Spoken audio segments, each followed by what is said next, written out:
શું કર્યું?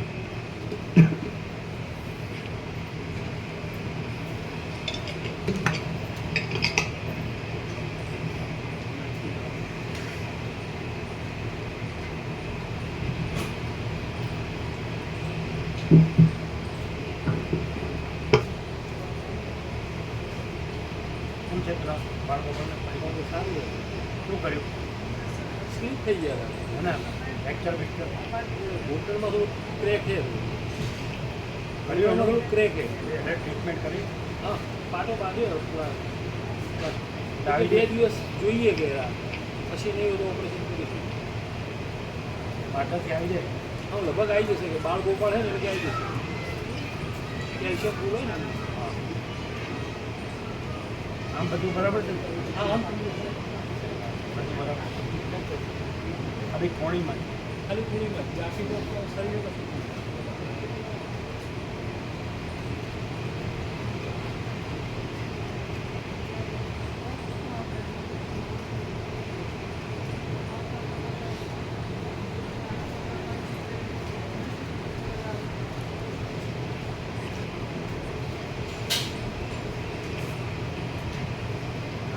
સર્ગ 84મો શિવ શક્તિના સ્વરૂપનું વર્ણન. આ 84મા સર્ગમાં શિવ શક્તિના સ્વરૂપ વિશે વિવેકથી વર્ણન આવશે અને સુપડા આદિની જે માળા પહેરી હતી તે વિશે પણ સત્ય અસત્યના વિવેક સાથે વર્ણન કરવામાં આવશે. રામ બોલ્યા, હે મહારાજ, આપે કહ્યું કે કાળી નૃત્ય કરતી હતી તો તે કોણ હતી? તેણે સુપડું, ફળું, કોદાળી, મુસળ આદિની જે માળા પહેરી હતી તે સર્વ શું હતું તે આપ મને કહો. વશિષ્ઠ બોલ્યા, એ ચિદાકાશરૂપ ભૈરવ શિવ કહેવાય છે અને ભૈરવી કિંવા કાળી તેની એક સ્ફૂર્તિવાળી મનોમય શક્તિ છે. તે ભૈરવથી જરા પણ જુદી નથી એમ તમે સમજો. જેમ પવન અને તેનું ચલન એક જ છે, જેમ ઉષ્ણપણું અને અગ્નિ એ બેઉ એક જ છે, તેમ ચિદાકાશ અને તેની સ્ફૂર્તિવાળી શક્તિ એ બેઉ સદા એક રૂપ જ છે. જેમ ચલન શક્તિ વડે વાયુ જણાય છે અને જેમ ઉષ્ણતાથી અગ્નિ જણાય છે, તેમ શિવ નામે ઓળખાતું તે નિર્વિકાર, નિર્મળ, શાંત અને ચિન્માત્ર એવું પરમ તત્વ સ્ફૂર્તિવાળી પોતાની માયા શક્તિ વડે જ લક્ષ્યમાં આવે છે. બીજી કોઈ પણ રીતિથી તે જણાતું નથી. પરમ મંગળમય અને શાંત એવા પરબ્રહ્મ મોટા કવિવરોનો પણ વાણીનો વિષય નથી એમ શ્રુતિઓનું અને વિદ્વાનોનું સમજવું છે. આજે ચિરાગ પ્રભુ વહેલા ગયા? કેટલા વાગે? 6:30 એટલે પ્રસાદ લીધો? વહેલા ગયા નહીં?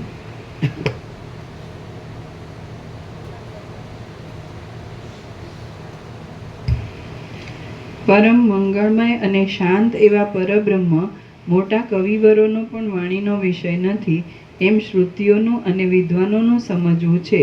ચિન્મય શિવની ઈચ્છા જ તેની સ્ફૂર્તિવાળી શક્તિ છે અને તે જ આ દ્રશ્યના આભાસને બનાવે છે. જેમ સાકાર પુરુષની ઈચ્છા કલ્પના વડે મનોરથ રૂપે ખડા થઈ રહેલા નગરને બનાવે છે, તેમ નિરાકાર શિવની માયારૂપ કિંવા શક્તિરૂપ ઈચ્છા આ દ્રશ્યને રચે છે. વળી તે જ જીવિતની ઈચ્છા રાખનારા પુરુષોને જીવન આપનાર છે. તેથી જીવ ચૈતન્ય કહેવાયું છે. તે સૃષ્ટિના આકારે પરિણામ પામે છે, તેથી પ્રકૃતિરૂપ કહેવાય છે. તે દ્રશ્યરૂપે આભાસ આપનારા સર્વ પદાર્થોમાં અનુભવમાં આવનારા ફળોને પેદા કરે છે, તેથી તે ક્રિયા નામથી પણ કહેવાય છે. વડવાનલની શાખાના જેવા અતિ તીક્ષ્ણ સૂર્ય આદિ તેજ વડે તે શોષણ પામે છે. વડવાનલની શાખાના જેવા અતિ તીક્ષ્ણ સૂર્ય આદિ તેજ વડે તે શોષણ પામે છે, તેથી તે શુષ્કા કહેવાય છે. તેનું રૂપ પ્રચંડ છે, તેથી તેને ચંડિકા પણ કહેવામાં આવે છે. કમળના જેવો તેનો વર્ણ હોવાથી તે ઉત્પલા પણ કહેવાય છે. સર્વત્ર જય કરવાથી તે જયા કહેવાય છે. સિદ્ધિના આશ્રયને લીધે તેને સિદ્ધા કહેવામાં આવે છે. વિજય પામવાથી તે વિજયા, જયંતી અને જયા કહેવાય છે. કોઈ ઠેકાણે પરાજય જ ન થાય એવા તેના પરાક્રમને લીધે તે અપરાજિતા કહેવાય છે. તેનું સ્વરૂપ દુર્ગમ છે, તેથી તેને દુર્ગા કહેવામાં આવે છે. તે ઓમકારની પરમ સાર શક્તિ છે, તેથી તે ઉમા કહેવાય છે. જપ કરનારા વિવેકી પુરુષોને પરમ પુરુષાર્થ આપનારી હોવાથી તે ગાયત્રી કહેવાય છે. તેને વિશે જગતની ઉત્પત્તિ થાય છે, તેથી તેને સાવિત્રી કહેવામાં આવે છે. સર્વ પ્રકારના જ્ઞાન, કર્મ, ઉપાસના આદિના વિચારો તેનાથી જ જગતમાં પ્રસરે છે. તેથી તે સરસ્વતી કહેવાય છે. તેના દેહના અવયવો ગૌર છે અને મહાદેવજીના દેહ સાથે તેને સંબંધ છે. આથી તે ગૌરી કહેવાય છે. સુષુપ્તિ અવસ્થાવાળા અને જાગ્રત અવસ્થાવાળા ત્રૈલોક્યની અંદરના સર્વ પ્રાણીઓના હૃદયમાં 3 માત્રાથી શૂન્ય એવા પ્રણવનાદનું ઉચ્ચારણ થાય છે. ત્યારે દહરાકાશમાં રહેલા શંકરના મસ્તકમાં તે ચંદ્રમાની કળાની પેઠે બિંદુ રૂપે રહે છે. આથી તેને ઉમા કહેવામાં આવે છે. શિવ અને શક્તિ એ બંનેનું સ્વરૂપ આકાશરૂપ છે. તેથી તેને કૃષ્ણ રૂપે વર્ણવવામાં આવેલી છે. એ ભૈરવ અને ભૈરવી બંને વસ્તુતઃ જોતા ચિદ્રૂપ જ છે. તેણે સૃષ્ટિને ઉત્પન્ન કરવાનો સંકલ્પ કર્યો ત્યારે પોતાના માંસમય શરીરને શ્યામ રૂપે કલ્પી લીધું હતું. આથી તે શ્યામ અને જળ જેવું દેખાતું હતું. વસ્તુતઃ જોતા આકાશ આકાશની અંદર જ રહેલું હતું અને તે બંનેના આકાશમય શરીર આકાશમાં રહેલા હતા. એ શિવશક્તિના શરીર આકાશના જેવા જ સ્વચ્છ, નિર્વિકાર અને નિરાકાર જ હતા. તેમજ જાણે એ બંને આકાશમાં જ્યેષ્ઠ સહોદર હોય તેમ દેખાતા હતા.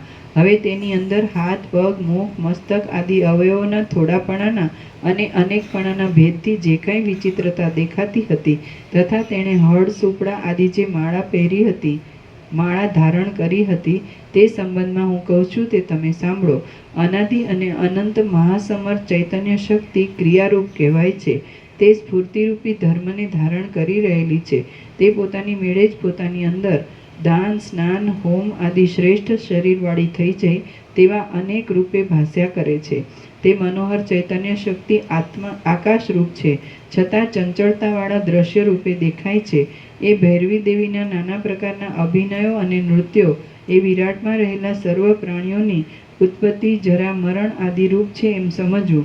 એ ક્રિયારૂપ ભૈરવી દેવી પોતાની અંદર હાથ, પગ આદિ અવયવોની પેઠે ગામો, નગરો, દ્વીપો અને દેશોના સમૂહોને ધારણ કરે છે. તેમજ તે વડે અનેક તરેની ક્રિયાઓ કરે છે. તે પોતાની અંદર કલ્પિત અવયવોને ધારણ કરી રહેલ છે.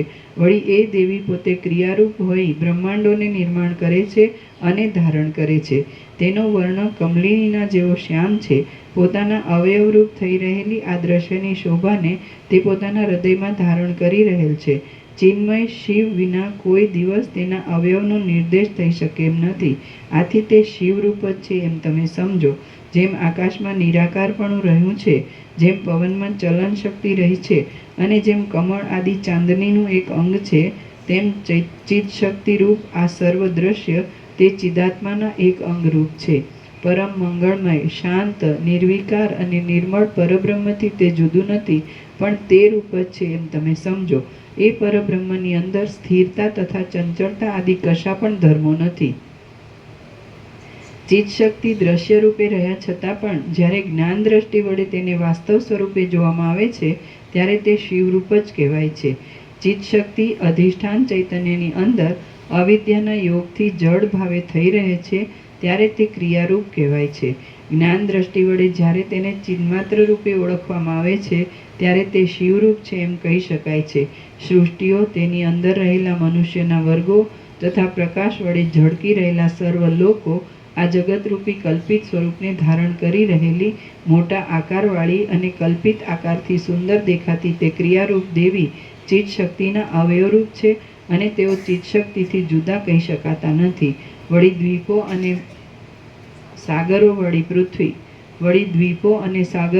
પૃથ્વી, વનભૂમિ સહિત પર્વતો, અંગ અને ઉપાંગ સહિત 3 વેદો, વિદ્યાઓ અને તેના સ્થાનો, ગાયનો, વિધિ નિષેધ સહિત સઘળી શુભાશુભ કલ્પનાઓ, પુરોડાશરૂપી હવિને નિરૂપણ કરનારા દક્ષિણાગ્નિવાળા યજ્ઞો, રાજાઓ, સંગ્રામો, આયુધોના સમૂહો, શૂલો, બાણો, શક્તિઓ, સાંગો, ખાંડણિયાઓ, દર્ભાસનો, સુપડા, યુપો, ભૂષુંડીઓ, ગદાઓ, તોમરો, હાથીઓ, યોદ્ધાઓ, અનેક પ્રાણીઓના સમુદાયની દેવ આદિ 14 જાતિઓ, 14 લોકની સમુદ્ર દ્વીપ આદિવાળી ભૂમિઓ અને 14 લોકો એ સર્વ કલ્પિત આકારવાળા ભૈરવી દેવી ચિત્ત શક્તિના અવયવરૂપ છે અને તેઓ તેનાથી જુદા કહી શકાતા નથી.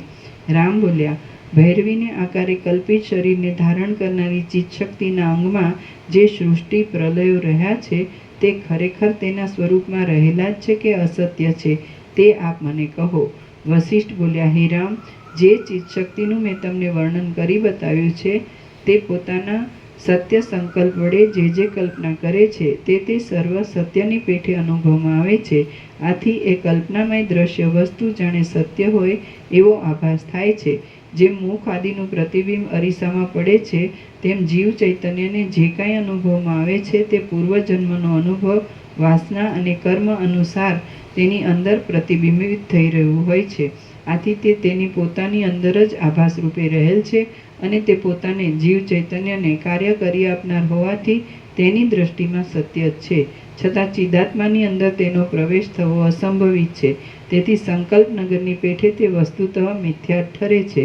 તો હવે દ્રઢ ધ્યાન વડે વાસનાનો ક્ષય થઈ જવાથી શુદ્ધ થઈ રહેલા ચિદાત્માની અંદર તેની સ્થિતિ શી રીતે રહી શકે? અરીસાની અંદર ઘટાદિક પદાર્થો તથા સ્વપ્નની અંદર અને સંકલ્પની અંદર સૃષ્ટિ એ ભલે આભાસ રૂપે પ્રતીતિમાં આવે પણ તે કોઈ પણ જાતની ક્રિયા કરનાર હોવાથી તે જીવની દ્રષ્ટિમાં સત્ય છે એમ મને જણાય છે. કદાચિત તમે એમ કહેશો કે અરીસામાં પ્રતિબિંબિત થયેલા પદાર્થો અને સ્વપ્ન સૃષ્ટિ તથા સંકલ્પ સૃષ્ટિ તેમના દ્રષ્ટા માટે ભલે કાર્ય કરનાર થાઓ પણ તે મારે માટે કશું કાર્ય કરી શકતી નથી, માટે તેને સત્ય કેમ મનાય? તો તેના ઉત્તરમાં એટલું જ કે જે બીજાના જોવામાં આવ્યું હોય છે તે તમારા પ્રત્યે ક્યાંથી કાંઈ કાર્ય કરી શકે? શું દેશાંતરમાં રહેલા ઘટાદી પદાર્થો હમણાં તમને કાંઈ ઉપયોગમાં આવી શકે?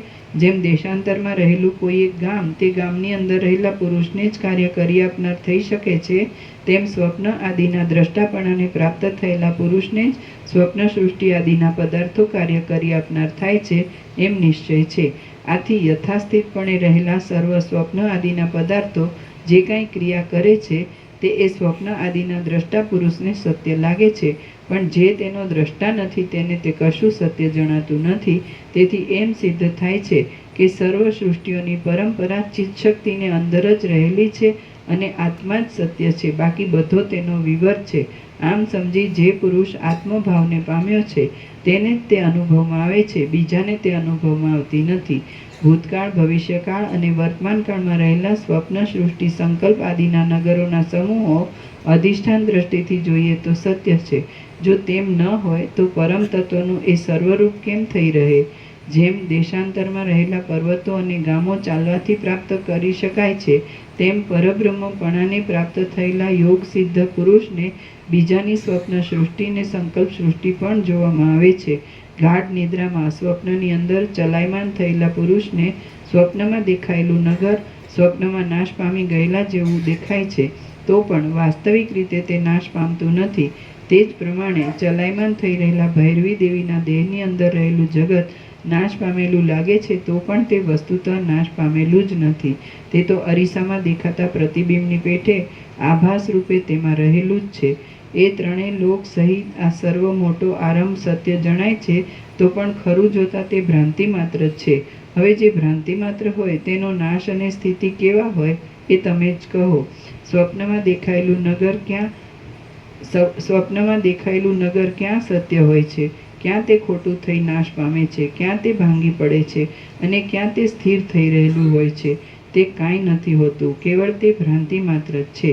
સ્વપ્ન આદિમાં દ્રશ્યની શોભા જ્યાં સુધી પોતાની પાસે ખડી થઈ દેખાતી હોય છે ત્યાં સુધી તે સત્ય જણાય છે, બાકી તે ભ્રાંતિરૂપ છે.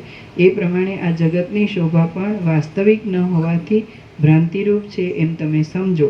જેમ સંકલ્પમાં, મનોરાજ્યમાં, સ્વપ્નમાં, વર્ણનમાં અને ભ્રમમાં તે સમયના પદાર્થોનો મિથ્યા છતાં સત્ય જેવો અનુભવ થાય છે. કરેક્શન, સત્ય જેવો.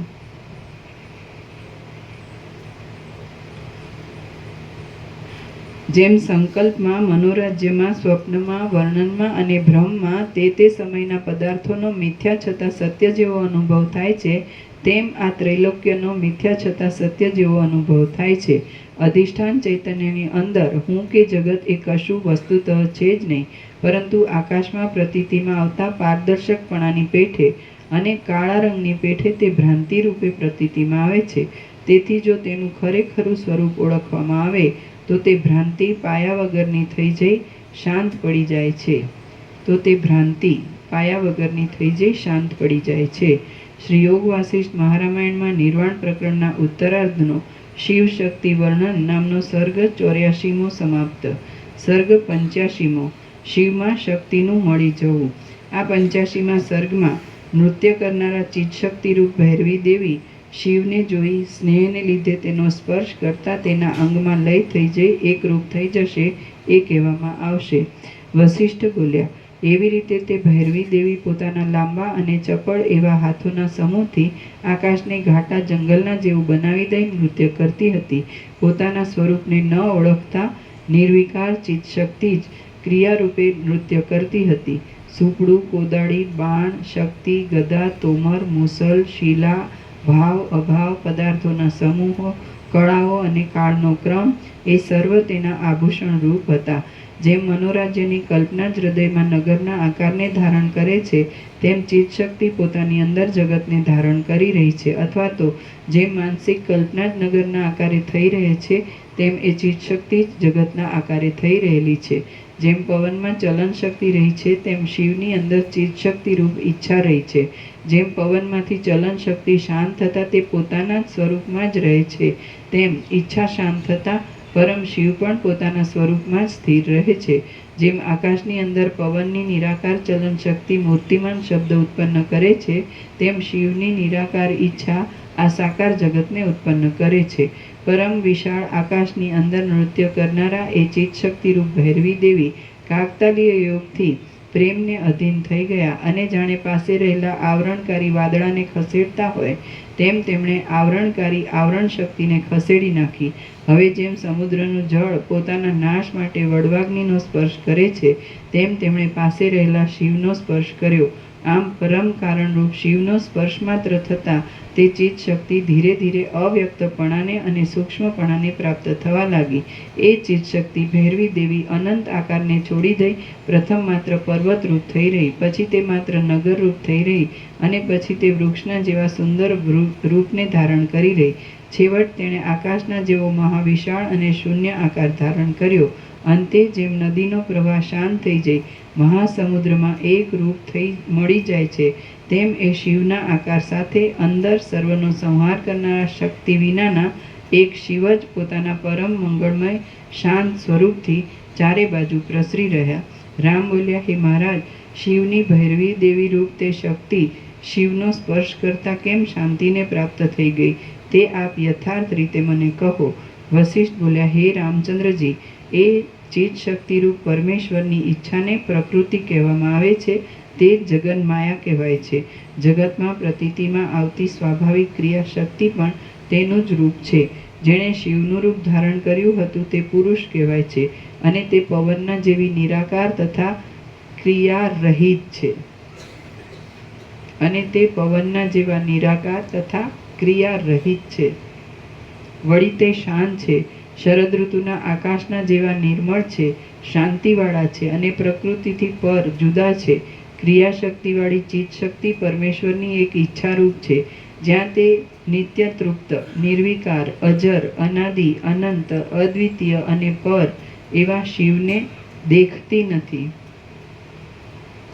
જ્યાં સુધી તે નિત્ય તૃપ્ત, નિર્વિકાર, અજર, અનાદિ, અનંત, અદ્વિતીય અને પર એવા શિવને દેખતી નથી, ત્યાં સુધી તે પ્રકૃતિ રૂપે સંસારમાં ભમ્યા કરે છે અને તેનું સ્વરૂપ કેવળ ભ્રાંતિ માત્ર છે. એ ચિત્તશક્તિનું મૂળ અધિષ્ઠાન ચિદાકાશ છે. તેથી કાકતાલીય યોગથી શિવનો સ્પર્શ થતાં તે જાણે તન્મય થઈ ગયેલ હોય તેમ પોતાના ભિન્ન સ્વરૂપને મૂકી દઈ તેમાં લીન થઈ જાય છે. જેમ નદીનું રૂપ સમુદ્રમાં મળતા સમુદ્ર સાથે એકતાને પ્રાપ્ત થઈ જાય છે, તેમ પ્રકૃતિને પુરુષનો સ્પર્શ થતાં તે પોતાના પ્રકૃતિ ભાવને છોડી દે છે.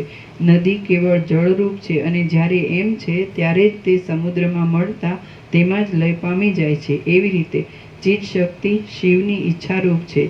જેમ લોઢાના અસ્ત્ર આદિની તીક્ષ્ણ ધાર પોતાના જન્મસ્થાનરૂપ શિલાને પ્રાપ્ત થતાં શાંત પડી જાય છે, તેમ તે શિવને પ્રાપ્ત થતાં શાંત થઈ જાય છે.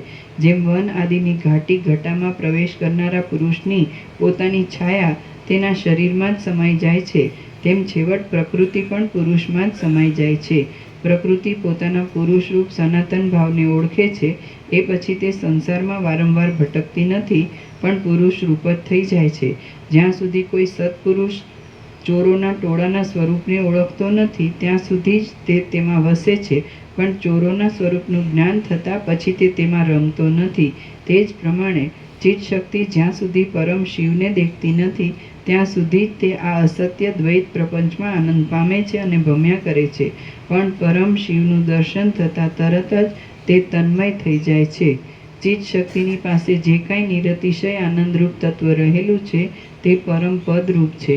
નદી જેમ સમુદ્રમાં મળતા સમુદ્રરૂપ થઈ જાય છે તેમ તે ચિત્ત શક્તિ એ પરમ પદને પામતા ચિદરૂપ શિવરૂપ થઈ જાય છે. જ્યાં સુધી ચિત્ત શક્તિ પરમ શિવને દેખતી નથી ત્યાં સુધી તે મોહને અધીન થઈને અનેક સૃષ્ટિ પરંપરામાં અને અનેક જન્મ પરંપરામાં ભમતી રહે છે, પણ તેને પરમ શિવનું દર્શન થાય છે એટલે ભમરી જેમ મધને મજબૂતપણે વળગી રહે છે તેમ તે પરમ શિવને દ્રઢપણાથી વળગી રહે છે, તેમાં જ લીન થઈ જાય છે. હે રામચંદ્રજી, જન્મરૂપ, મરણરૂપ અને મોહરૂપ એવા સર્વ દુઃખો નિરંતર જેનું સ્વરૂપ ઓળખાતા નાશ પામી જાય છે તે આત્મતત્વને પ્રાપ્ત થયા પછી કોણ તેનો ત્યાગ કરે? રસાયણ પ્રાપ્ત કરીને તેનો અનુભવ કર્યા પછી કોણ તેને છોડી દે? શ્રી યોગ વાસિષ્ઠ મહારામાયણમાં નિર્વાણ પ્રકરણના ઉત્તરાર્ધનો પ્રકૃતિ પુરુષ ક્રમ વર્ણન નામનો સર્ગ 85મો સમાપ્ત. સર્ગ 86મો રુદ્રના દેહનો ચિદાકાશમાં લય. આ 86મા સર્ગમાં બ્રહ્માંડને ગળી જનારા રુદ્રના દેહનો સૂક્ષ્મપણાને લીધે શિલામાં ચિદાકાશની અંદર લય થઈ જશે એમ વર્ણન આવશે. તે જ પ્રમાણે બીજા પ્રદેશોમાં પણ બ્રહ્મનો સૃષ્ટિની વિચિત્રતા દેખાયા વિશે કહેવામાં આવશે. બ્રહ્મમાં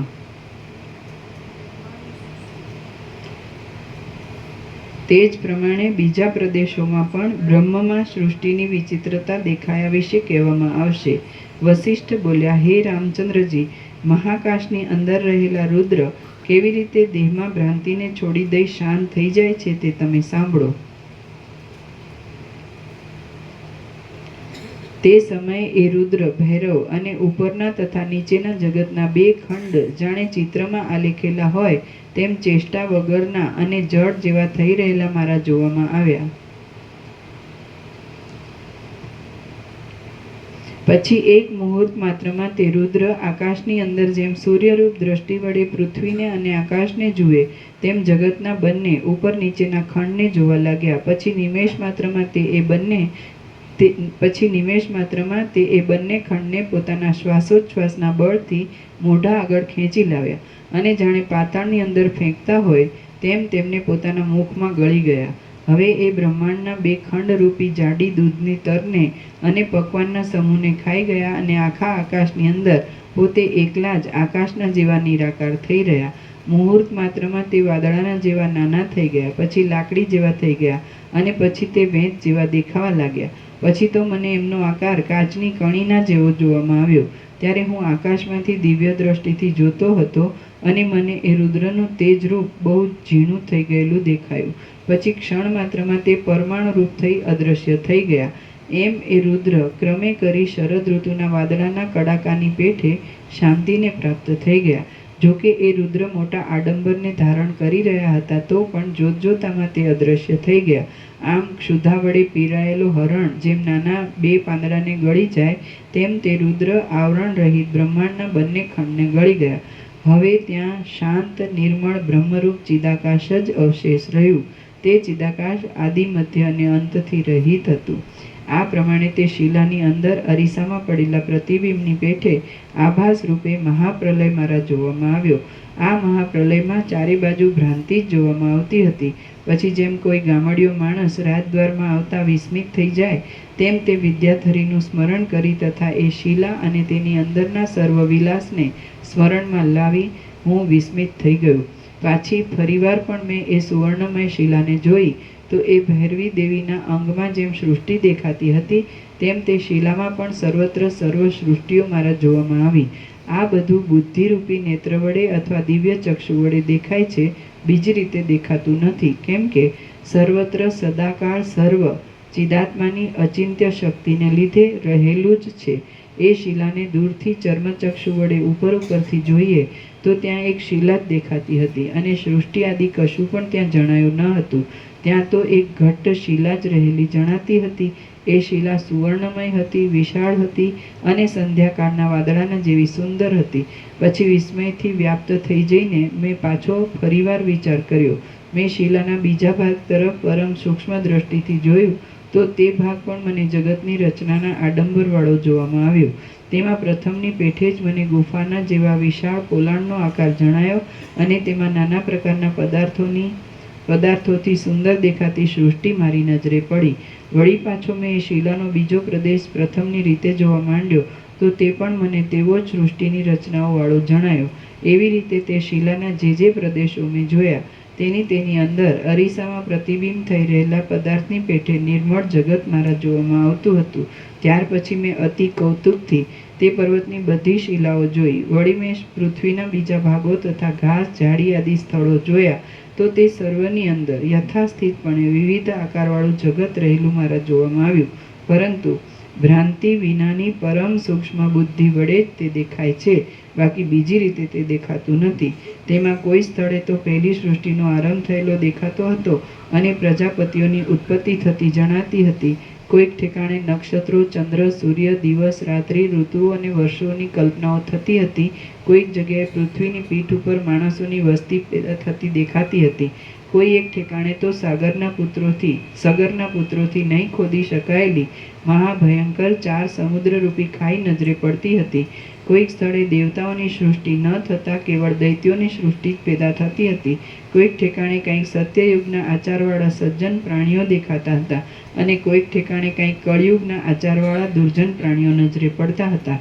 કોઈક જગ્યાએ અનેક નગરોના સમૂહોમાં દૈત્યોનો કાંઈ સંગ્રામ થતો રહેવાથી અંદર દાખલ થઈ શકાય તેવું ન હતું. કોઈક ઠેકાણે તો મોટા મોટા પર્વતોના સમૂહોથી એક તલભાર જમીન પણ ખાલી ન હતી. કોઈક જગ્યાએ તો કશી સૃષ્ટિ જ પેદા થઈ ન હતી, પણ માત્ર એક બ્રહ્મા જ દેખાતા હતા. કોઈક સ્થળે તો જરા મરણ વિનાના મનુષ્યોવાળું ભૂતળ દેખાતું હતું. કોઈક ઠેકાણે ચંદ્રમા ઉત્પન્ન જ ન થવાથી ચંદ્રમારૂપી ભૂષણ વિનાના મસ્તકવાળા શિવજીનું દર્શન થતું હતું. કોઈક સ્થળે તો ક્ષીરસાગરનું મંથન થયું નહોતું, તેથી અમૃતનો લાભ ન થતાં મૃત્યુ ધર્મવાળા દેવતાઓથી સર્વ ભરપૂર દેખાતું હતું. ત્યાં અમૃત, અશ્વ, ઉચ્ચૈશ્રવા નામનો ઘોડો, ઐરાવત, ધન્વંતરી, કામધેનુ, લક્ષ્મી તથા કાળકૂટની ઉત્પત્તિ જ ન હતી. કોઈક ઠેકાણે શુક્રાચાર્યની મૃત સંજીવની વિદ્યા વિઘ્ન નાખવામાં દેવતાઓને સમૂહ ઉત્કંઠિત થયેલો દેખાતો હતો અને કોઈક જગ્યાએ કાંઈક ઉદ્દેશને લીધે દિતિના ગર્ભમાં અવયવોનું નિકંદન કરી નાખવામાં તૈયાર થયેલો ઇન્દ્ર નજરે પડતો હતો. કોઈક સ્થળે તો ધર્મની પરિપૂર્ણ સ્થિતિને લીધે સર્વ મનુષ્યોનો સમૂહ પોતાની મેળે જ બ્રહ્મ વર્ચસથી દેદીપ્યમાન જણાતો હતો. કોઈક ઠેકાણે પ્રથમની રચનાના ક્રમના કરતાં કંઈક જુદી જ જાતના રચનાના ક્રમવાળા પદાર્થોની સ્થિતિ દેખાતી હતી. કોઈક જગ્યાએ અપૂર્વ વેદશાસ્ત્રના અર્થ અને અપૂર્વ આચાર વિચાર નજરે પડતા હતા અને કોઈ સ્થળે જાણે પ્રલયકાળને લીધે ક્ષોભ પામી જવાથી કશું પણ હોય જ નહીં એમ જણાતું હતું. કોઈક જગ્યાએ દૈત્યોના સમૂહો દેવ મંદિરને તોડી પાડતા હતા. કોઈક ઠેકાણે દેવતાઓના બગીચામાં ગંધર્વો અને કિન્નરો ગાયન કરતા હતા. કોઈક જગ્યાએ દેવતાઓની અને દૈત્યોની સલાહનો કંઈક આરંભ થયેલો જણાતો હતો. એવી રીતે ભૂત, ભવિષ્ય અને વર્તમાન એ ત્રણેય કાળના જગતોનો આડંબર મેં મોટા મોટા જગતના સમૂહ રૂપે દેખાતા શબલ બ્રહ્મની અંદર જોયો. તેમાં એક ઠેકાણે પ્રલયકાળના યોગથી ક્ષોભ પામેલા પુષ્કરાવર્ત નામના મેઘોનો ગડગડાટ સંભળાતો હતો. વળી એક ઠેકાણે પ્રાણીઓનો સમુદાય કશી પીડા ન હોવાને લીધે શાંત સ્થિતિમાં રહેલો જણાતો હતો. કોઈ એક ઠેકાણે દેવો, દાનવો અને માનવોના રાજાઓ ગડબડાટવાળા જણાતા હતા. કોઈ એક સ્થળે સૂર્યનો ઉદય જ થતો ન હતો અને અંધકાર તથા વાદળાની ઘાટી ઘટા જામી રહી હતી. કોઈ એક ઠેકાણે અંધકાર જ થતો ન હતો અને અંદર જાણે જ્વાળાઓ સળગી હોય તેમ પ્રકાશ જ નજરે આવતો હતો. આથી તે પ્રદેશ રમણીય દેખાતો હતો. કોઈક સ્થળે વિષ્ણુ ભગવાનની નાભિરૂપ કમલીની નાળમાં છુપાઈ રહેલા મધુકૈટભ દૈત્ય નજરે આવતા હતા. કોઈ એક ઠેકાણે ભગવાનના નાભિકમળ રૂપી પેટીમાં સૂઈ રહેલા નવા બાળકરૂપ બ્રહ્માજીના દર્શન થતા હતા. કોઈક સ્થળે પ્રલયકાળમાં મહાસાગરમાં ઊંચા અક્ષયવટની અંદર તેના પાંદડામાં વિશ્રાંતિ લઈ રહેલા ભગવાનનું દર્શન થતું હતું. કોઈક ઠેકાણે પ્રલયકાળની રાત્રિને લીધે પ્રકાશ વગરના ઘાટા અંધકારથી સર્વ આકુળ થયેલું દેખાતું હતું.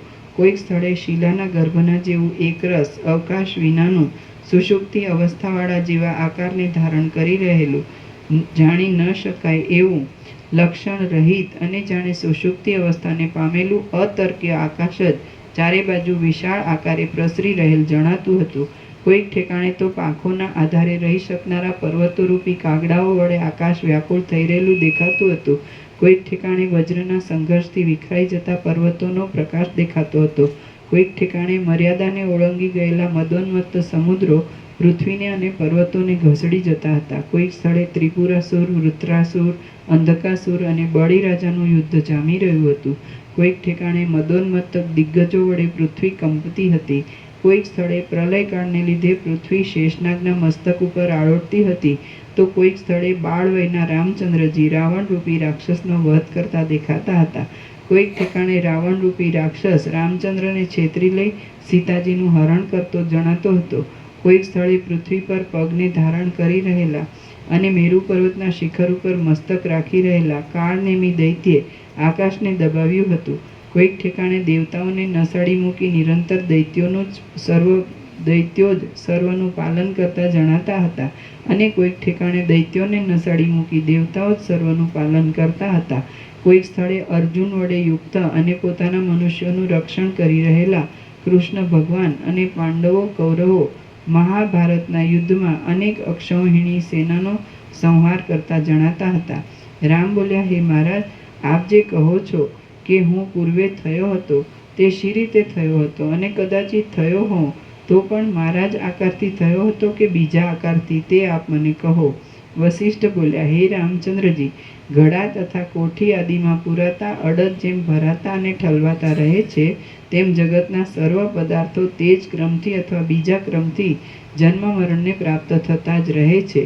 કેટલાક સર્વક્રમમાં સમાન હોય છે, કેટલાક તેના તે જ આકારથી પાછા થાય છે, કેટલાક બીજા જ આકારથી પાછા ઉત્પન્ન થાય છે, અને કેટલાક સમુદ્રના તરંગની પેઠે એકબીજાના જેવા જ દેખાય છે.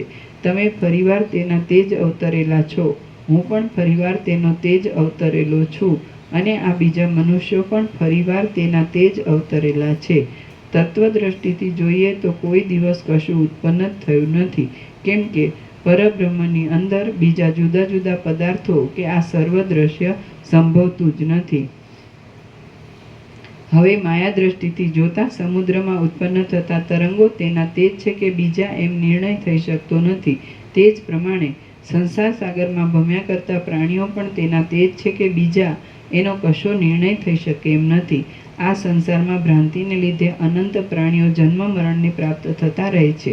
કેટલાક પાછા તેના તે ઉત્પન્ન થાય છે, કેટલાક બીજા રૂપે ઉત્પન્ન થાય છે, કેટલાક સમ વિષમ ભાવનાવાળા દેખાય છે, કેટલાક તેવા જ રૂપે આવૃત્તિને પ્રાપ્ત થતા રહે છે, અને કેટલાક બીજા રૂપે આવૃત્તિને પ્રાપ્ત થતા દેખાય છે.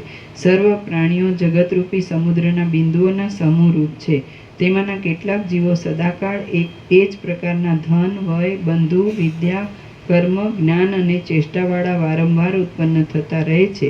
કેટલાક જીવો પ્રથમ જન્મના ધન, વય વગેરેના કરતાં અર્ધ સ્થિતિવાળા થાય છે, અને કેટલાકમાં પૂર્વજન્મની સ્થિતિનો ચોથો ભાગ દેખાય છે. વળી કેટલાક બીજા જીવો તેમના ધન, વય વગેરેથી વિલક્ષણ અથવા વિરુદ્ધ ધન, વય વગેરેવાળા હોય છે. કેટલાક જીવો પરસ્પર ધન, વય વગેરેમાં સમાનતાવાળા હોય છે. કેટલાક જીવો કાળયોગે એકબીજાથી વિલક્ષણતાવાળા થઈ જાય છે, કેટલાક કાળયોગે સમાનતાવાળા થઈ જાય છે, અને કેટલાક જીવો નિરંતર કાળયોગથી ફેરફારવાળા જ થતા રહે છે. એ જીવો રાગદ્વેષ આદિ દોષો વડે આકુળ એવી વિચિત્ર ધર્મ અધર્મ સંબંધી ચેષ્ટાને લીધે કાળે કરીને નાના પ્રકારના દેહોને ધારણ કરે છે. તેઓ જાણે બીજી જ સ્થિતિવાળા હોય તેમ નરક આદિ નીચ લોકમાં અને સ્વર્ગ આદિ ઉપરના લોકમાં ભમતા રહે છે. આ રીતે દેહના સંબંધથી ખેદને પ્રાપ્ત થનારા અને જુદા જુદા રૂપે દેખાવમાં આવતા અગણિત પ્રાણીઓ રૂપી જળો આ ચપળ સંસારરૂપી સાગરને વિશે ચકરીઓના કુંડાળાની પેઠે વહે જાય છે. તેઓ એકબીજાથી વિરુદ્ધ સ્વરૂપવાળા છે કે સમાન સ્વરૂપવાળા છે, અને તેના તે જ છે કે બીજા છે, એનો બરાબર નિર્ણય કરવાને કોણ સમર્થ થઈ શકે. શ્રી યોગ વાસિષ્ઠ મહારામાયણમાં નિર્વાણ પ્રકરણના ઉત્તરાર્ધનો જગત અન્યાન્ય વર્ણન નામનો સર્ગ 86મો સમાપ્ત. સર્ગ 87મો. પોતાના દેહમાં વિશ્વની કલ્પના. આ 87માં સર્ગમાં વશિષ્ઠજી પોતાના દેહ વિશે વિશ્વની કલ્પના કરશે અને પોતાના સ્વયંભૂપણા વિશે પણ વર્ણન કરશે.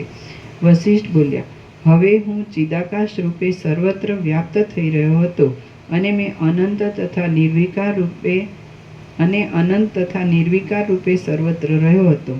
વશિષ્ઠ બોલ્યા, હવે હું ચિદાકાશ રૂપે સર્વત્ર વ્યાપ્ત થઈ રહ્યો હતો અને અનંત તથા નિર્વિકાર રૂપે સર્વત્ર રહ્યો હતો.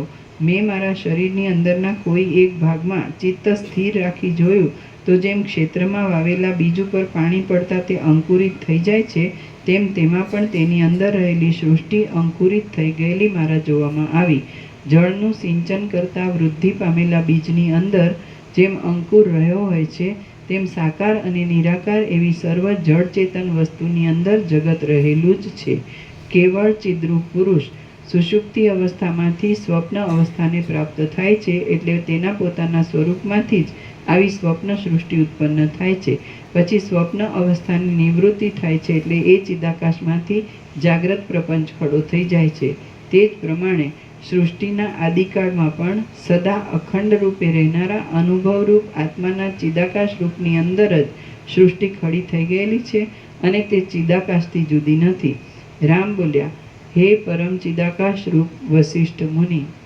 રામ બોલ્યા, હે પરમ ચિદાકાશ રૂપ વશિષ્ઠ મુનિ, તમારું સ્વરૂપ ચિદાકાશ રૂપ છે અને આકાશના જેવું શૂન્ય છે, તો તેની અંદર શી રીતે સૃષ્ટિ ઉત્પન્ન થાય છે તે મને સારી રીતે બોધ થવા માટે ફરીવાર કહો. વશિષ્ઠ બોલ્યા, હે રામચંદ્રજી, જે હું કહું છું તે તમે સાંભળો. તે વખતે મેં મારા શરીરમાં જગતની સૃષ્ટિની કલ્પના કરી, એટલે મને ખરેખર સ્વયંભૂપણાનો અનુભવ થયો. એ અનુભવ સ્વપ્નનગરની પેઠે મિથ્યા છતાં સત્ય જેવો જણાતો હતો. હું ચિદાકાશ રૂપે સર્વત્ર વ્યાપ્ત થઈ રહ્યો હતો. મેં શિલા આદિને વિશે સૃષ્ટિનો તથા મહાપ્રલય આદિનો આડંબર જોયો અને મારા પોતાના શરીરના એક ભાગમાં સૃષ્ટિ જોવાની ઈચ્છાથી મેં ચિદાત્માને પ્રવર્તાવ્યો. જે વખતે એ નિર્મળ ચિદાત્માનો એ ભાગમાં પ્રસાર થયો, તે જ વખતે તેમાં આકાશના જેવું કંઈક મારા જોવામાં આવ્યું. હે રામચંદ્રજી, જેમ નિદ્રાથી સ્વપ્ન આવતા તમને તેમાં જાગ્રતપણાનો કે બીજા સ્વપ્નનો અનુભવ થાય છે, પણ તેનો આધાર કે અધિષ્ઠાન તમારો પોતાનો જ આત્મા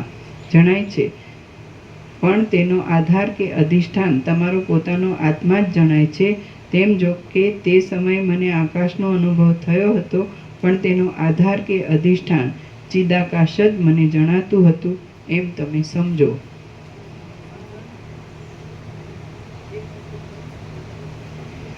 પ્રથમ તો દિશાઓને પોતામાં આરોપનારું આકાશ ચિત્તશક્તિ વડે ચિત્તરૂપ થઈ જાય છે. પછી તેમાંથી અહંકાર પેદા થાય છે અને તે જ નિશ્ચય રૂપે ઘાટાપણાને પ્રાપ્ત થઈ બુદ્ધિ કહેવાય છે. પછી તે બુદ્ધિ સંકલ્પ વિકલ્પ આદિરૂપે ઘાટાપણાને પામતા મન કહેવાય છે. હવે તે મન શબ્દ તન્માત્રાને અને બીજી પણ સ્પર્શ તન્માત્રા વગેરે તન્માત્રાઓને કલ્પી લે છે અને તે સ્થૂળતાને પ્રાપ્ત થતાં 5 ઇન્દ્રિયો રૂપ બને છે. એવી રીતે ઇન્દ્રિયોનો સમુદાય ઉદય પામે છે. જેમ સુષુપ્તિ અવસ્થામાંથી સ્વપ્ન અવસ્થામાં જનારા જીવને સ્વપ્ન સૃષ્ટિ ખડી થઈ જાય છે અને તે સુખ દુઃખ પેદા કરે છે, તેમ સૃષ્ટિના આદિકાળમાં નિર્વિકાર એવા ચિદાત્માને ક્ષણવારમાં જગતરૂપી દ્રશ્ય ઘાટે રૂપે ઉદય પામે છે અને તે સુખ દુઃખ પેદા કરે છે. આ અનંત દ્રશ્યજાળની પ્રતીતિ સર્વને એક સરખા કાળ સુધી ભાસ્યા કરે છે. તેમાં કેટલાક તેની ઉત્પત્તિ વિશે વર્ણન કરે છે અને કેટલાક તે વિશેનું વર્ણન કરતા નથી. આ પ્રમાણે રમણીય એવા એક પરમાણુ જેવડા ભાગમાં પણ બ્રહ્માંડ રૂપે પ્રસરી રહેલા ચિદાત્માનો મને અનુભવ થયો. બાકી વસ્તુતઃ જોઈએ તો એ સર્વ નિર્મળ ચિદાકાશ રૂપ હતું.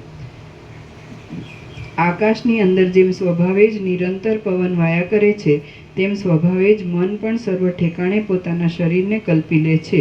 સર્વના પરમ કારણરૂપ એવી હિરણ્યગર્ભના મનની કલ્પના શક્તિ પ્રથમ જે પદાર્થનું જેવું રૂપ કલ્પાઈ ગયું હોય છે, તેને તે પોતે પણ ઘણો યત્ન કરવા છતાં પણ ફેરવી શકતા નથી, તો પછી બીજાથી તો તે નિયમો કેમ ફરી શકે? હું ચેતનપણાને લીધે અપરિચ્છિન્ન છું અને ચિત્તે કરેલી પરિચ્છિન્નપણાની કલ્પનામાં જોડાઈ જતાં હું અણુરૂપ થઈ ગયો.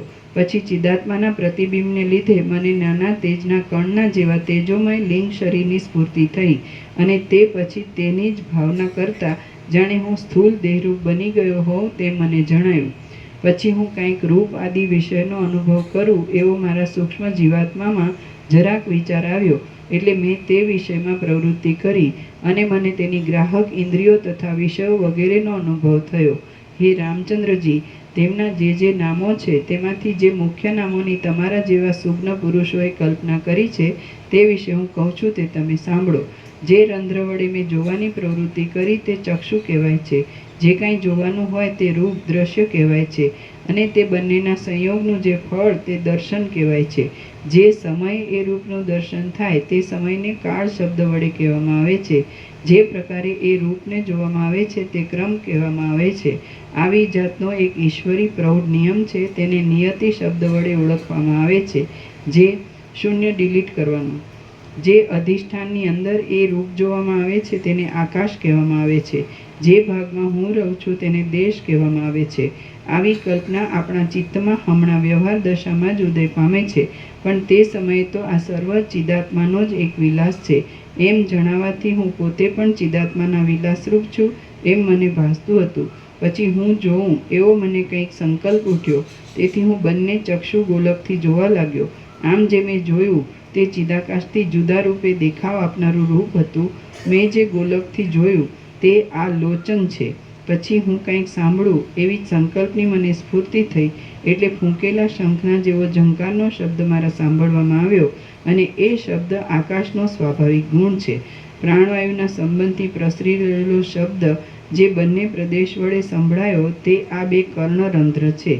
પછી મને સ્પર્શ વિષયનો કંઈક અનુભવ થયો, અને જે પ્રદેશ વડે તેનો અનુભવ થયો તે ત્વક ઇન્દ્રિય કહેવાય છે. જેના અસ્તિત્વ વડે મારા અંગને સ્પર્શ વિષયનો અનુભવ થયો તે રૂપ રહિત અને સ્પર્શવાળો વાયુ કહેવાય છે, અને સ્વયંભૂના સત્ય સંકલ્પને આધારે રહેલો છે. આમ હું અનુભવ સ્વરૂપ છું, અને મારી અંદર આમ ત્વચા ઇન્દ્રિય તથા તન્માત્રા સ્પર્શ એ બંને ખડા થઈ ગયા.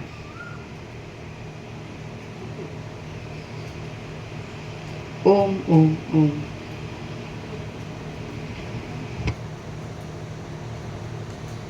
પ્રસાદ આપી દો.